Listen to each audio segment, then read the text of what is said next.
Are you ready to get into the Word today? Yeah. Hey, we are in part 2 of a message that we're calling, a series that we're calling, I've Got Questions. Have you enjoyed this series so far? We started it 2 weeks ago, and we started it on the question. These are questions we have for God. Do you ever have questions for God? I know I do. And one of the questions that we have for God 2 weeks ago was the question, why? As Pastor Joey would say, why? I love how he pronounces the H's next to his W's. Makes me feel smarter just hearing him. Why? And that question is important. We ask it a lot in life. Whenever we lose someone that we love, we ask why. Whenever we leave the doctor with a negative diagnosis, we ask why. Whenever there's a relationship in our life that ends, we ask why. Whenever we lose a child, we ask why. Whenever someone innocent passes away, we ask why. Whenever we lose a job, we ask why. When we don't get into the school that we applied for and we put all of our eggs in that basket, we ask why. And the answer to the question why, you're gonna have to go back and hear the whole sermon, but in summary was, I am. Everyone say, I am. That's important that you know the answer to that question, because that phrase, I am, don't play, just hang out. Just hang out. I'll look at you if we need it, but love you, Sandro. And hopefully we'll get you a seat with a back so that it's more comfortable for you there. I am is a phrase we're gonna refer to multiple times throughout this series, because as you're gonna see, I think it might be the answer to every question that we have. So if you have a Bible, you can turn to the book of Exodus chapter 3, verse 1 through 11, where we are going to hear the next question that humans, I know that I have for God. Exodus chapter 3, verses 1 through 11. One day, while Moses was taking care of the sheep and the goats of his father-in-law Jethro, the priest of Midian, he led the flock across the desert and came to Sinai, the holy mountain. There, the angel of the Lord appeared to him as a flame coming from the middle of the bush, and Moses saw that the bush was on fire, but that it was not burning up. This is strange, he thought. Why isn't the bush burning up? I will go closer and see. You know, sometimes God will do things to get your attention, but what determines the result is not what he does. It's after he does it, do you draw away or do you draw closer? When he does something in your life, when a tragedy happens, when something exciting happens, does it pull you to Jesus or do you walk away from Jesus? Allow everything in your life that is strange. I've got questions. Ask everything that is in life that is strange that you have questions about, allow it to draw you to God and not away from God. Questions have two powers. Questions can either push you away or pull you in. Use your questions to get pulled in. Why isn't the bush burning up? I will go closer and see. Verse 4, when the Lord saw that Moses was coming closer, he called to him from the middle of the bush and said, Moses, Moses. He answered, here I am. Verse 5, I feel like he lifted his hands up like the police came out. He's like, I'm right here. What's up? Do not come any closer. Take off your sandals because you are standing on holy ground. This is the year we go into the cloud, and this is the year we go into holiness. Notice that as you go into holiness, some things have to come off. Verse 6, I am the God of your ancestors, the God of Abraham, Isaac, and Jacob. So Moses covered his face because he was afraid to look at God. Then the Lord said, I have seen how cruelly my people are being treated in Egypt. I have heard them cry out to be rescued from their slave drivers, and I know all about their sufferings. Can we just time out and pause right there? How good is it to know that God sees your pain, that God hears your cries, and he knows your suffering? I think sometimes when we get a diagnosis in the isolation of a doctor's office, we feel alone with our current problem, situation, or sickness. But I just wanted to remind you today, God sees your pain, he knows your hurt, and you are not alone. It's one of the reasons why his name is Emmanuel, God with us. He sees you, he sits with you in your pain, in your hurt, in your doubt, wherever you are. That gives me so much encouragement just to know that he's with me. And so, verse 8, I have come down to rescue them from the Egyptians and to bring them out of Egypt to a spacious land, one which is rich and fertile, in which the Canaanites, Hittites, Amorites, Perizzites, Hivites, Jebusites now live. I have indeed heard the cry of my people, and I see how the Egyptians are oppressing them. Now I am sending you to the king of Egypt so that you can lead my people out of his country. And I love verse 11. It's where we're gonna get our question from today. But Moses said to God, I am nobody. Have you ever said that? Yeah, that's right. I'm no one. I'm nothing. My parents were nothing. I'm nothing. How can I go to the king and bring the Israelites out of Egypt? The first question of this series that we asked God was why. The second question that we are going to pose to God is a relevant one. I hope it is to you. And that question is, who am I? Who am I? That's the title of today's message. Now, unless you've hit your head, caught amnesia, and lost your driver's license, this is not really a question that you would ask yourself often. But you have to understand that what we're exploring today is not your identity, but rather your clarity. Clarity about your ability, clarity about your community, and clarity about your destiny. When people ask, who am I? It's really a question of, I'm not sure what my place is. I'm not sure where I fit in. I'm not sure, who am I, God? Who did you create me to be?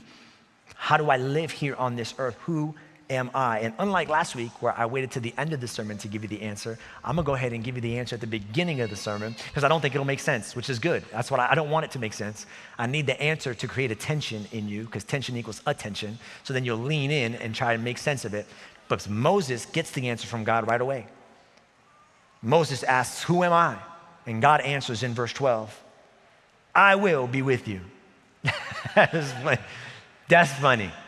I don't care what you say. That's funny.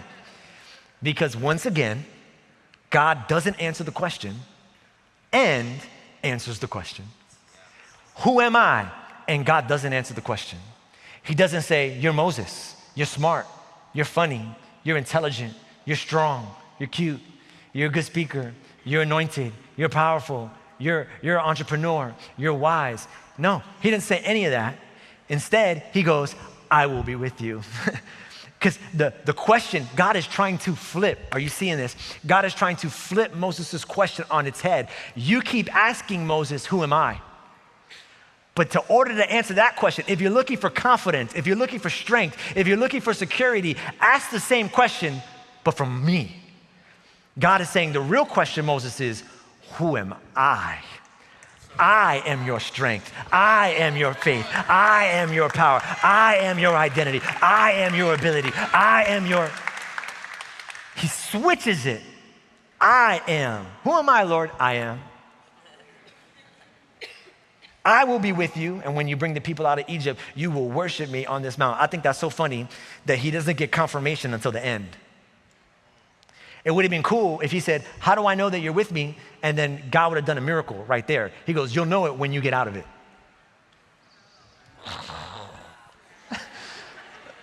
So as you're going through it, you won't know it's God.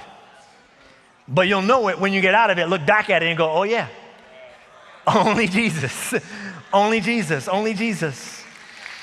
Verse 14, I am who I am.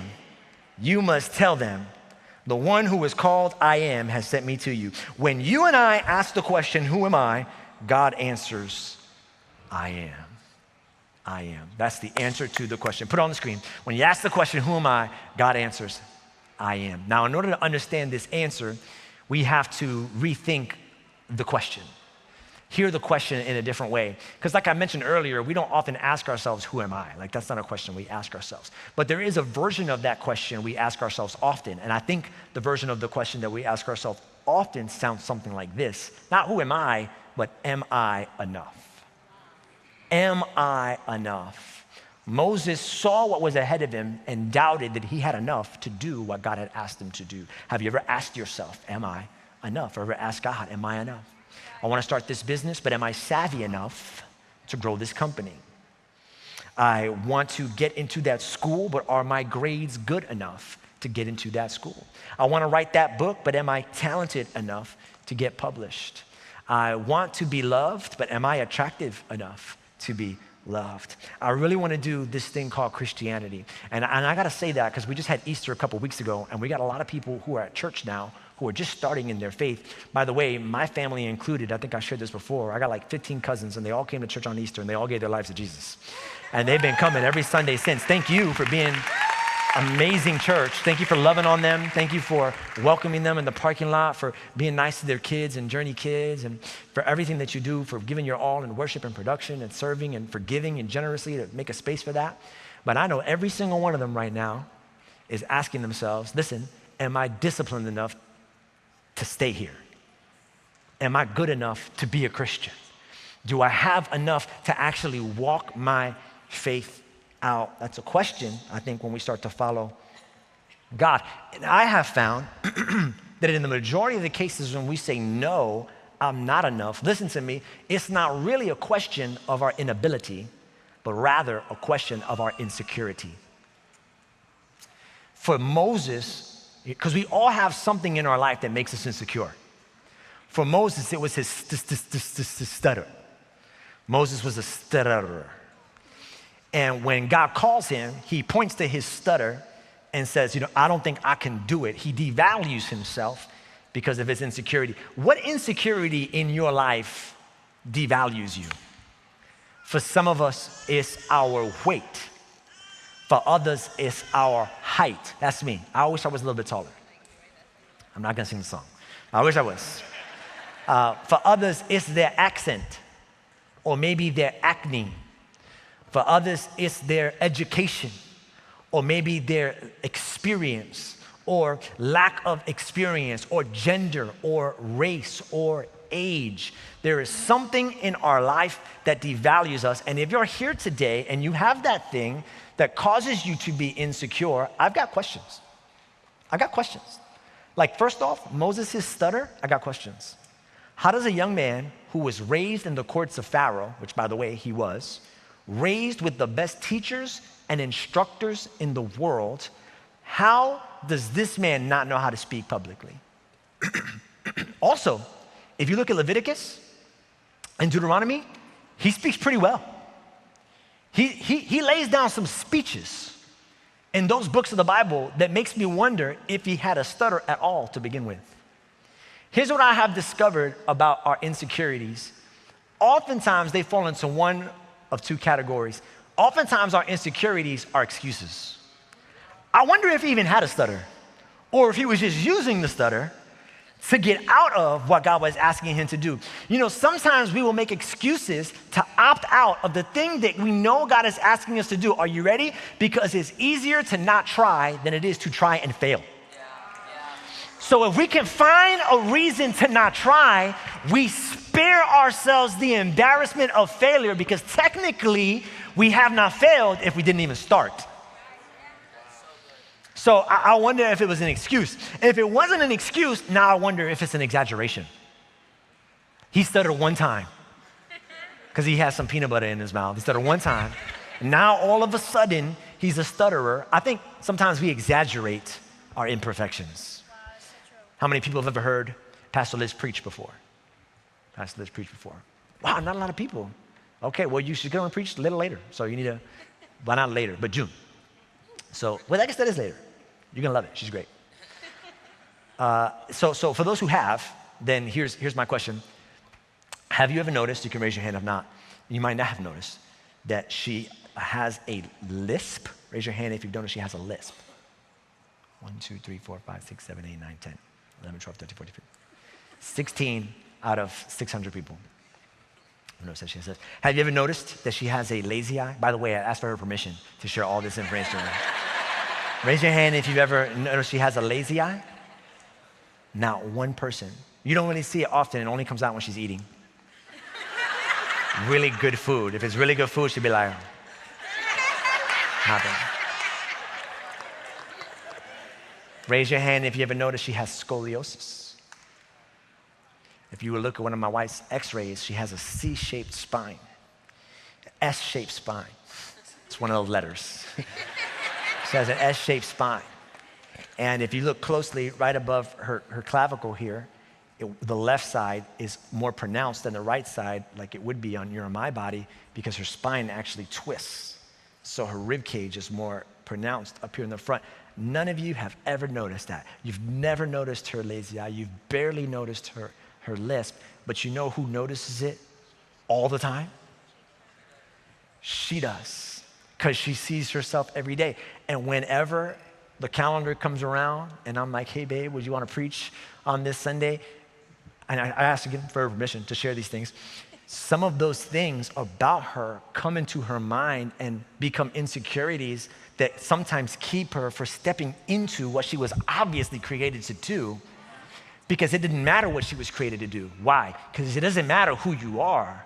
What matters is how you see yourself. Wow, that's so good. Yeah, come on, Jay. Let's go. If you don't see yourself for who you are, you will never step into fully who you are. You know what's interesting about Moses is that one day he saw an Egyptian and an Israelite fighting, and without even being asked, he just killed the Egyptian. No invitation. Nobody was asking for help. God didn't come from a cloud. There was no angel sent. He saw his people being abused, and he killed the Egyptian. He was a deliverer without anyone even asking. You know why? Because at that point in his life, he saw himself as a prince. But 40 years in the desert will do something to you. 40 years picking up the poop of sheep and goats will do something to you. 40 years without an audience will do something to you. Now, 40 years later, listen, he was gonna deliver the Israelites with no help at all, with no direction, with no one asking. And now, 40 years later, God's gotta beg him to deliver the Israelites. Because the only thing that shifted from the first time to the last time was how he viewed himself. Because the second time he viewed himself as a nobody and a nothing. Be careful how you view yourself. He categorized himself as a prince in the beginning of his story, but after 40 years of being a fugitive, he categorized himself as an outlaw, as an outcast, someone who God could obviously not use. Hear me, don't be Goodwill. Don't be Goodwill. Do you know Goodwill, the thrift store? Yeah. Shop? Do you know? Do you not know? It's a great store. It's a thrift store. You should go there. They sell things, multiple things, many things. It's like Walmart, but even cheaper. And so my wife shops there all the time. I want to show you something that Pastor Liz bought from Goodwill. She's like the queen of Goodwill. We got that chair. Here we go. Yeah. Thank you. Thank you, Martin. So this is a chair she bought at Goodwill. Now, I want you to guess, Price is Right, how much she spent for this chair at Goodwill. Take a look at it. How much did she spend on this chair? $10. $10 is what she spent on this chair. It looked good, and it has some good legs to it. It looked sturdy. She just thought that this is like an expensive chair. It's only $10. I'm gonna buy it for $10. Now, the reason why she spent $10 on this chair is because there's a system. We were curious, like, how does Goodwill even price their things? Because sometimes their prices seem so off, too good to be true type things. And so we found out that we Googled it, and I think put it on the screen, they actually decide the value of the item based on the category that it's in. Because there's so many donations that they get, they don't have time to go through each item. So they just look at what it is and then put a price tag on it by its category. So you see a shirt can cost anywhere from $2 to $12, no matter what kind of shirt it is. A vest can cost anywhere from $3 to $9, no matter what kind of vest it is. A two-piece suit can cost $10 to $30 for men, no matter what kind of suit. Everybody going to go to buy their suits right after church right here. Pajamas, $2 to $10, no matter what kind of pajama it is, because they don't have the time, because they get so many donations in a day to actually analyze each item. They categorize each item and they value it by its category. Listen, because it's quicker and easier to value something by its category. And people do the same thing to you. Instead of actually finding out your story, instead of actually understanding who you are, because it's quicker and easier to put a price tag on you, they will put you in a category and then value you based on that category. So they'll say divorcee and then put a price on that. They'll say 16-year-old and put a price on that. They'll say 61-year-old, 72-year-old and put a price on that. They'll say homeless person, put a price on that. They'll say didn't get a GED, didn't graduate from college, and put a price on that. People will price you based on your category without even knowing you. And the worst part about it isn't that other people do it to you, but that you do it to yourself. You have categorized yourself. Addict, recovery, and you look at yourself, you go, this is my category, this is what I'm worth, this is my value. And it's a shame that you don't look deeper into who you are. Because my wife bought this, she didn't know what it was when she bought it. But after she bought it, the kids stained it. That's okay. The kids stained it, so she took it to wash in the washing machine. So she had to take it out, and as she unzipped it, the tag came out. And when she found out what kind of chair it actually was, which if you... Is the camera on it? I can't tell. Okay. Restoration hardware. Now, if you don't know what restoration hardware is, you're middle class right now. I'm saying right now. That's okay. That's okay. That's okay. But for anybody who got money, you know what restoration hardware is. It's the opposite of IKEA. Restoration hardware is one of the most expensive furniture places like around. Super bougie. Good quality stuff, but very expensive. So when she saw it was restoration hardware, she Googled the price of it. And she found out that this little $10 chair online today, if you wanted to buy it, $220 for this chair right here. Come on, somebody. She just got a gift for looking at the things that everyone else walks past and picking it out. Case in point.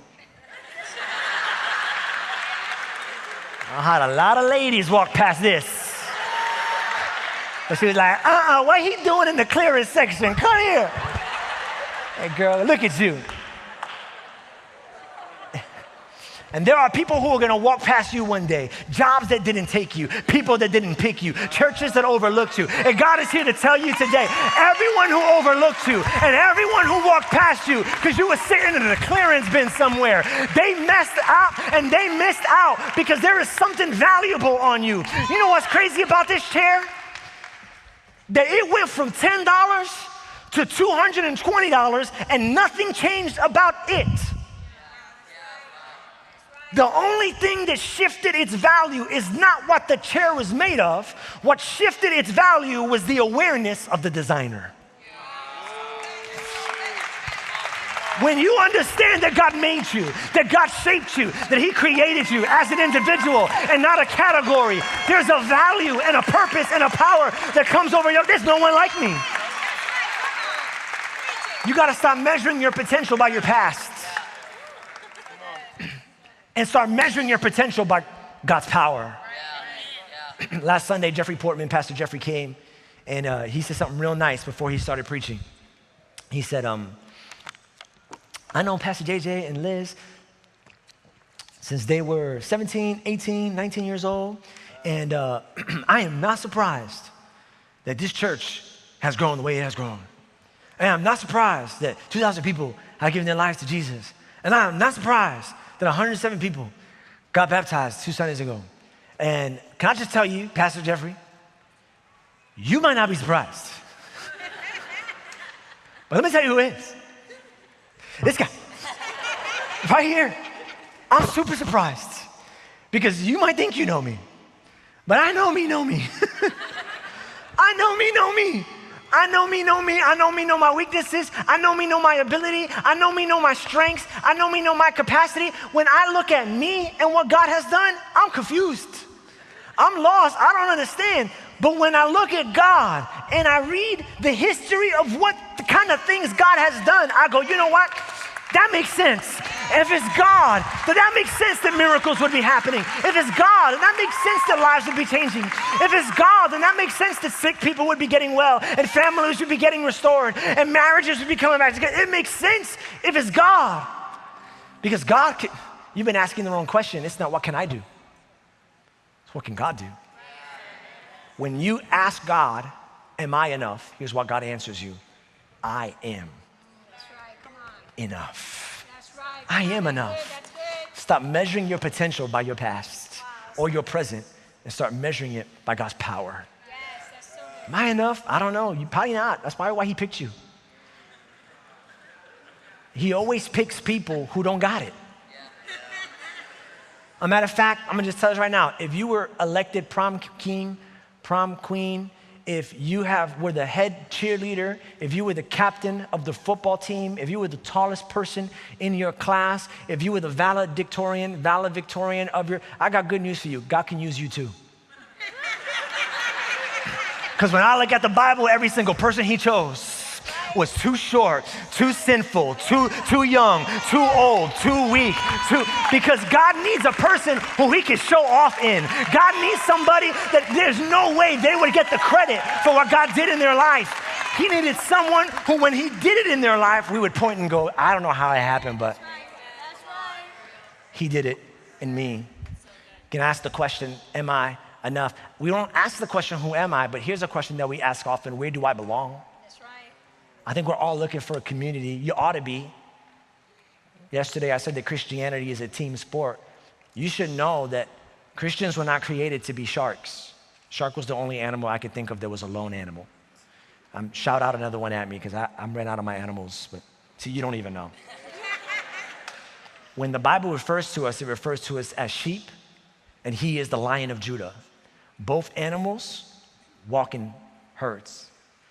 We were created to live life in community. So when you don't have community, you feel like something's missing in your life. We're always looking and asking, where do I belong? For Moses, this was really tricky because Moses was born a Hebrew, but raised by Egyptians. So he never quite fit in either world. And on top of that, both people rejected him. The Hebrews didn't want him because he thought that he was better than them. And the Egyptians didn't want him because he was circumcised, and you can tell from birth that he wasn't one of them either. So he got one foot in one world and one foot in another world. And I know what that's like, not really knowing who you are and trying to fit in and never really being able to fully identify with one people group. I grew up in New York City, which is a very diverse, multicultural place. Okay, New York. And the problem with growing up in a multicultural place is that there's many cultures. So you're not really sure what culture you fit in with because you got options. And so I remember I grew up, my neighbor, when we moved to Staten Island, my neighbor was Jewish and he was like the first person to become my friend. Jared was his name. Jared Dworkin. Jonathan Dworkin, not Jared. Jonathan. So he was like my best friend because he was my next door neighbor. And we would hang out. So for a long time, like from 2nd grade to 5th grade, I thought I was Jewish. Tried to fit in with my Jewish peoples. I'm like, I got an Old Testament, you got an Old Testament, I'm halfway there, like, it doesn't help at all that I look Jewish. I was on a plane to Israel one time, to Jerusalem, and the stewardess came around asking people what they wanted to eat in their meals, and it was like chicken or vegetable. So she was like, chicken and vegetable, chicken and vegetable, chicken and vegetable. She came to me, she spoke to me in Hebrew. She just assumed. I was like, hallelujah. Adonai, Elohim, Shama, Shalom. After all the Bible I knew I heard, that's all the Hebrew I knew. I didn't. So but around 5th grade, it became painfully obvious I was not Jewish. I was not Jewish. So then I hit my middle school years. And in middle school, I was growing up in the golden era of hip hop. Biggie, Tupac, Wu-Tang, Wu-Tang was from Staten Island. So there was a season. Well, I could have sworn I was black. And before you laugh, some of y'all white people need to tone it down, okay? This is what I was like. I had 38 size jeans. I had my black and red Chicago 23 jersey, double XL. I had my Timberland boots. Yeah, but they let me know real quick I was not black. Not black. So then I thought, you know what, man? I know what I am. I'm not Jewish. I'm not black. I'm Puerto Rican. That's what I am, Puerto Rican. Yeah. But I don't speak Spanish. And I never been to Puerto Rico, don't speak Spanish. The only words I spoke were the words that I needed to survive in my house, which my grandma made food, so it was like arroz. That's it. That's all I needed to know. Grandma, I love you, arroz. She took care of me. And I realized, so I tried to be Puerto Rican. So I went my high school years, I tried to be Puerto Rican. I got the sneakers with the Puerto Rican flag sewed on the side. I had the blowout. Remember the blowout haircut with their curly hair and the fade up there? And so I found the Puerto Rican kids in the high school. And I was like, try to move the Puerto Rican kids. They're like, you look Puerto Rican. I'm like, I am Puerto Rican. And they're like, cool. Like, do you like salsa? What's your favorite type? And I was like, I don't know, pace? Salsa and chips are my jam, And they're like, no, like salsa. I'm like, I don't know about that. Like, closest I get to that is the Macarena. That's the only Spanish dance I know is the Macarena. And then they were speaking Spanish, and it just came really quickly, painfully obvious that I wasn't Jewish enough for the Jewish people, wasn't black enough for the black people, wasn't Puerto Rican enough for the Puerto Ricans. And then on top of all that, at the age of 16, my family moves me to Brandon, Florida. So now I'm not white enough for the white people. I got no friends, nobody to identify with, all confused about who I am and where do I fit and where do I belong, and I have a conflicted identity. And I believe that there are some people in church today who got some conflicted identities. Like especially all those people who gave their lives to Jesus a couple weeks ago at Easter, you're conflicted because ever since you gave your life to Jesus, you don't fit in at the club anymore. But then you come to church and you don't feel like you quite fit in at the church either. So you hang around your old friends and they cuss and they drink and they smoke and you're like, I don't think I fit in around sinners anymore. But then you get around saints and you don't feel like you fit in either because you got enough Jesus in you, you want to be here, but you got enough hood in you to not want to come.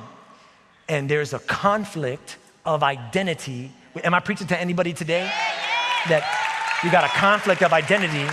There's a part of you that feels like I belong here, but then when you come, there's another part of you that feels like I don't because of X, Y, and Z. And I want to encourage you today, if that feels like you're right on track because you're Jesus. Because Jesus had a conflicted identity. Do you remember that Jesus was 100% God and 100% man? Imagine living with that conflicted identity. Wow. Your mother is a woman, but your father is Yahweh. Yeah. So you got a part of you that is natural, but you got another part of you that is supernatural. Let me bring it home. You got a part of you that is righteous, So but you got a part of you that is sinful. And they're both living inside of you, and you're not really sure which one's gonna dominate and which one's gonna 100% God. When I tell people that, they often fight me. All the theologians fight me in the lobby. So I won't be in the lobby after this sermon. They go, oh, that's impossible, Pastor JJ. You can't be 100% God and you can't be 100% man because that's 200%. I'm like, do you believe that Jesus came back from the dead? They're like, yes. I'm like, okay, and math is the thing you can't get over?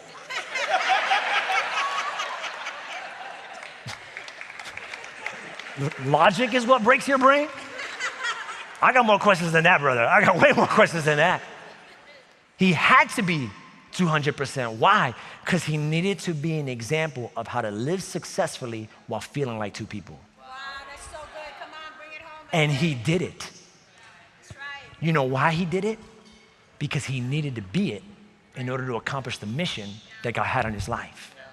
He had to be human because it was a human named Adam who brought sin into the world. So through the law, it has to be a human who takes sin out of the world. But it can't just be any human. It's got to be a perfect human. There are no perfect people. The only perfect being in all the universe is God.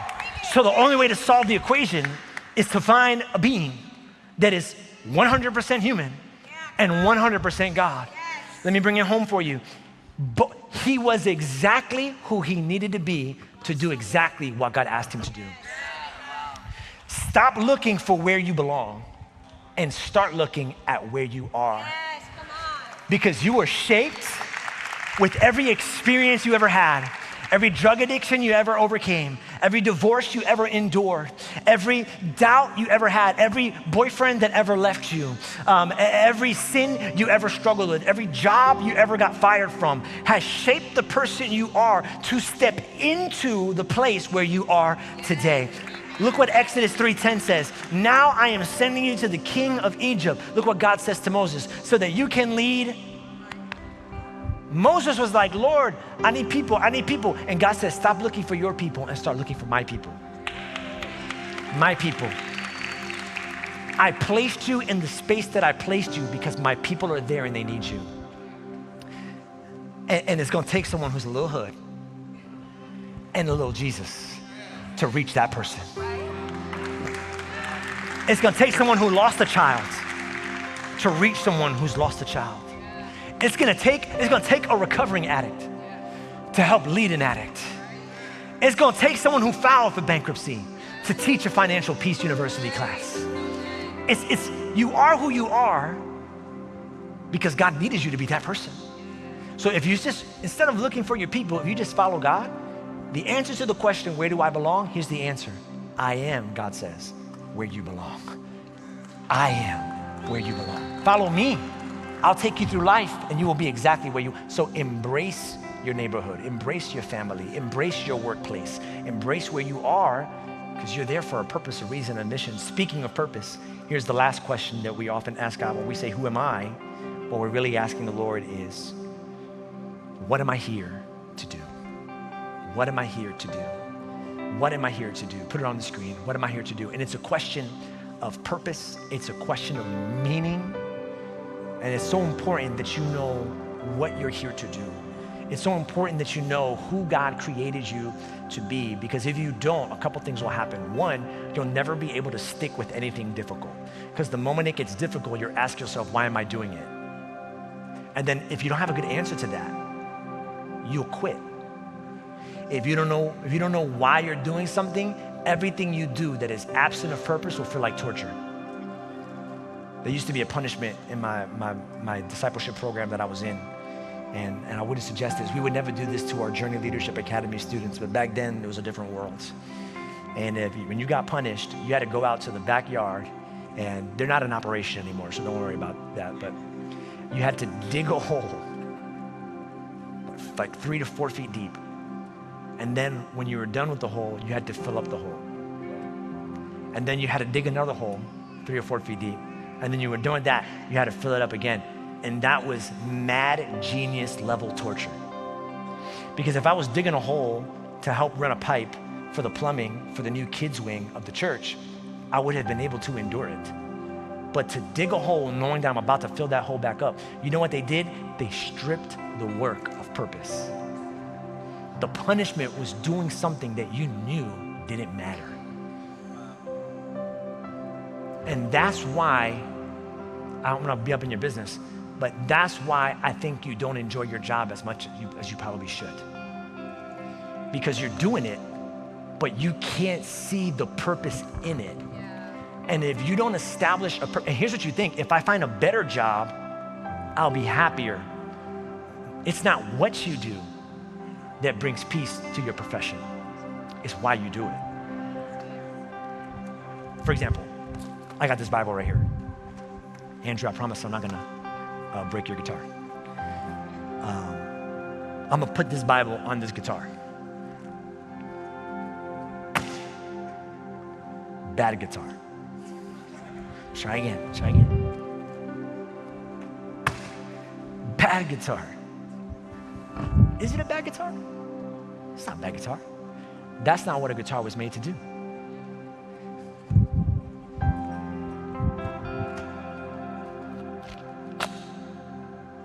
Good pulpit. Good pulpit. I'm sure this pulpit doesn't have a personality, but if this was a Pixar movie, I think the pulpit would come alive and be like, thank you. This feels good. This is what I was created to do. If you're looking for purpose, I'm gonna try and answer that in the 1 minute and 13 seconds I have left in this sermon. I want you to write down these 2 words, divine design. Now let me bring it back to what you just saw here. Purpose begins with understanding your design. If that guitar tries to be a pulpit, it's gonna be frustrated its entire life. And if this pulpit tries to be a guitar, it's gonna be frustrated its entire life until the pulpit and the guitar accept why they were created. Until the pulpit and the guitar accept what they can do, they'll never find peace or purpose. To my young people, and anybody who's young, anyone under the age of 25, you're young, you're so young. It takes time to figure out what you're good at.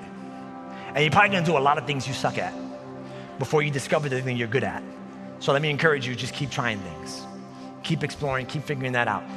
But what you do is not even the most important thing about you. Because if I put this Bible on this pulpit, amen, but what if I take this pulpit and I bring it backstage and I hide it? Here's my question. It's holding up the Bible, but is it fulfilling its purpose? Huh?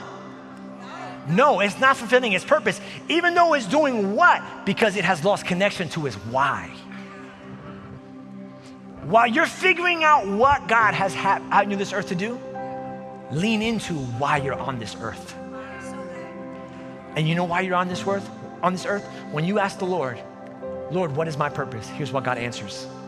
I am your purpose. I am your purpose. I am your purpose. Put it on the screen. I am your purpose. I am your purpose. So if you go to next steps after service today, you're gonna hear me say things like, hey, we were created to make Jesus accessible to anyone. And I believe that there were other people in this room who were created to make Jesus accessible to anyone too. And I mean that. When I see people holding doors, you're not created to hold the door. I know that. When I say people wiping the butts of the kids and the journey kids, you're not created to just change diapers. When I see people helping the host, helping people to their seats, you're not just created to help people to their seats, but it doesn't matter what you're doing if you know why you're doing it. Purpose adds a level of confidence to why you do, because what you do is gonna change over time. I got my father-in-law in the front row here. I love him very much. His name is Pastor David. I love him. Pastor David, he's the guy who greets everybody as they walk out. And he shakes their hand, even though nobody asks. He does it because he's just who he is. You know why he does that? Because he's a pastor at heart. Now, he hasn't pastored a church, 20 years, 30 years? When was the last time you pastored? 10 years. He hasn't pastored a church in 10 years. He hasn't pastored a church. But a pastor is who he is, even if it's not what he's doing. So his audience might have changed. But as you come down here, he shakes your hand because he understands that why he does is disconnected from what he does. So you're not even his church, by the way. I'm the pastor of this church. I gotta remind him sometimes. But you know he's got a church. He's got a church of 2 members called Justice and Zane. And every family day, every day that he stays over at Grandpa and Grandma's house, he's discipling those kids, pastoring those kids, teaching those kids about Jesus, and they wake up in the morning and see him pray. If you can find your why, you don't stress the what, because you're just gonna be that in every season of your life. Isn't that good? So if you get the Fortune 500 job, you'll be light in the Fortune 500 job. If you get the Fortune 1000 job, you'll be light in the Fortune 1000 job. If you don't have a job, you'll be light in your neighborhood. If you're retired, you'll be light when you're retired. By the way, Moses was 80 when God called him. Don't you even throw the R word out at me when I talk to you about getting involved in church, because you'll never retire from purpose. You don't ever retire from purpose. If you got breath in your lungs, God can still use you. We need some moms and dads in Journey Youth. We need some moms and dads leading small groups. Find your why today. And if you're looking for it, let me tell you right now, it's to make Jesus accessible to anyone. Amen, that's right. A couple hundred years ago, the church got together all over Europe because different denominations of Christianity were breaking out. And it was okay, but they had to come around belief in some same things. So they asked 107 questions and answered them. And then they said, this is what Christians believe. And this has become what is known today in Bible school as the Westminster Shorter Catechism. And we're gonna go through all 107 of them real quick. Just kidding. Number 1, but I will go through the first one. Are you ready? Here's the first one, because this is the one that hits home. It's the very first thing. Here's the first question they asked. What is the chief end of man? What is the chief end of man? Put it on the screen. What is the chief end of man? Put it on the screen. All right, let's assume that the screen is broken. Okay. What is the chief? And they got pastors and theologians from all over the world to answer this question. People who devoted their lives. And for hundreds of years, the answer to this question has been tested by time and past. You know what the answer was? What is the chief end of man? Here's what the conclusion they came to. Put it on the screen. To glorify God and to enjoy him forever. That's it. That's why you live. That's why I live. That's why we exist. To glorify God and enjoy him forever. And that last part is what gets me. And enjoy him forever. When I hear enjoy him forever, you know what I think? Who am I? Who am I that you are mindful of me? Who am I that you love me? Who am I that you answer when I call? Who am I that you think about me? Who am I that you would send your son to die on a cross for me? Who am I that you would bless me with a family and a wife and 2 kids? Who am I that y'all would put me in a position to lead a church? Who am I that you would be my strength? Who am I that you would have baptized me with the power of your Holy Spirit? Who am I? Who am I? Wow, isn't that beautiful? You are a child of the living God. Check your tag and eliminate your category. I want you leaving here today knowing exactly who you are. Who are you? I am. Whenever you ask that question, remember God's answer. You don't look to you to find out who you are. You look to me to know who you are. Every head bowed, every eye closed. If you're in this room today and you've never made a decision to follow Jesus Christ and make him the Lord and Savior of your life, I need you to know that he's here and he wants to start a relationship with you. This is your opportunity. When I say 3, if you're in this room, hear me, and you would say, I need to get right. I need this to start well. I need Jesus in my life. I know who he is, my Savior. He is my Redeemer. He is my King, my Lord, and I'm ready to start my life with him. I'm ready. God, help me. Take my life, take my heart. There are people in this room, God's been waiting for years for you to make that decision. And you're here right now. Here's your moment. On 3, if that's you, raise your right hand to the sky. Jesus, I need you. On 3, if that's you, all over this building. 1, 2, 3, right now. Shoot it high. I see your hand. Thank you, sister. Thank you, brother. Thank you, brother. Thank you in the back, in the middle, on the sides. Come on, your life will never be the same after today. Today we begin a new relationship. Whether you raised your hand or not, I want you to pray this prayer out loud with me. Everyone, say this with me. Father God, you are the answer to my questions. Today, I make Jesus the Lord and Savior of my life. Forgive me for my past. Lead me into my future. You are, I am. I look to you. I trust in you. I put my faith in you. You are my life. In your name I pray.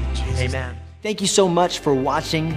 Don't let the journey stop here. We'd love for you to do one of 3 things. Either subscribe, share, or support. If this ministry blessed you at all, subscribe so that you can find out when the next video comes out. Share it with a friend. You never know what the people closest to you are going through.